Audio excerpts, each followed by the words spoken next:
Hey there, today I will be showing you how to download Amazon product video on PC or laptop. Simple.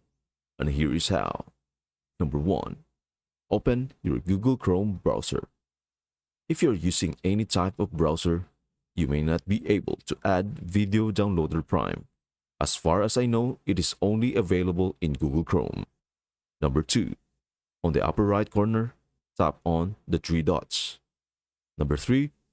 Drag your cursor to Extensions. Number 4. Tap on Visit Chrome Web Store. Number 5. Once you are here, on the search box, search Video Downloader Prime. Number 6.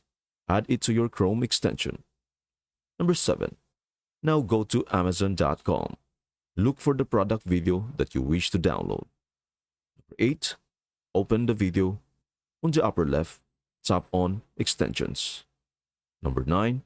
Click on Video Downloader Prime. Number 10. As you can see here, in here, you can choose to copy, download or remove videos from Amazon.